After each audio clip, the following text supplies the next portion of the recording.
கிறிஸ்தவம் இஸ்லாம் அப்படிங்கிற வீடியோவில் வந்திருக்கிற ஒரு கமெண்ட். பைபிள் புத்தகம் இறைவனின் வார்த்தைகளும் பல மனிதர்களின் கற்பனை கைச்சரக்குகளும் கலந்த கலவையே. ஒரு இறைவேதம் என்றால் அதற்கென்று சில அடிப்படை இலக்கணங்கள் இருக்க வேண்டும், வரையறைகளை இது கொண்டிருக்க வேண்டும். அவை என்ன?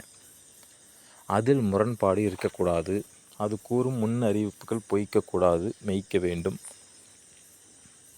தான் ஒரு இறைவேதம் என்பதற்கான சான்றுகளை, அற்புதங்களை தன்னகத்தை கொண்டிருக்க வேண்டும்.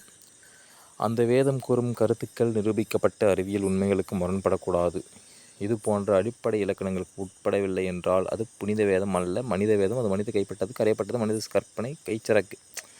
அதாவது இப்போ இது என்ன சொல்ல வர்றாருன்னா, பைபிள் மனிதனின் கற்பனை அப்படின்னு சொல்ல வர்றாரு. இவர்களுடைய குரானை பற்றி எனக்கு எதுவும் தெரியாது, அதை பற்றி நான் தெரிந்து கொள்ளவும் விரும்பவில்லை. ஆனால் பைபிளை பற்றி இவர் சொல்வதற்கான பதில் மட்டும் கூற விரும்புகிறேன். ஒரு இறைவேதம் என்றால் அதுக்கு சில அடிப்படை இலக்கணங்கள் இருக்க வேண்டும்னு சொல்கிறாரு. அதுக்கு அவரே ஒரு 4 பாயிண்ட்டும் போட்டிருக்காரு. இப்போ இறைவேதத்துக்கே இலக்கணங்கள் இவை தான் அப்படின்னு சொல்லி அதை எந்த புத்தகத்திலிருந்து நீங்கள் எடுத்தீர்கள் ஐயா? முரண்பாடு இருக்கக்கூடாது. சரி, இதெல்லாம் இல்லை, நானே யோசித்து சொன்னேன் அப்படின்னு நீங்கள் சொன்னாலும், முதலாவது இலக்கணம் இருக்குது அப்படின்னு சொல்கிறீங்க.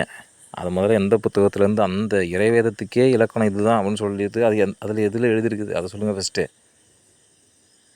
அல்லது உங்களுடைய கற்பனையாகவே, இல்லை நான் தான் இந்த இலக்கணத்தெலாம் இதுதான் இப்படி தான் இருக்கணும்னு நான் தான் வச்சுருக்கிறேன் அப்படின்னு நீங்கள் சொன்னாலும் முரண்பாடு இருக்கக்கூடாது அப்படின்னு சொன்னால் ஃபஸ்ட்டு என்ன முரண்பாடு பைபிளில் இருக்குதுன்னு சொல்லுங்கள்.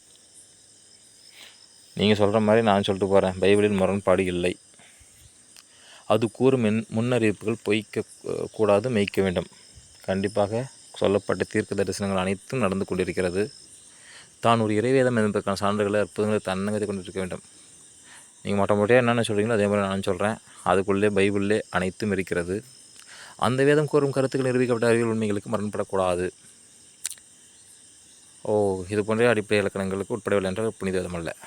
முதலாவது இந்த அறிவியல் உண்மைகள்.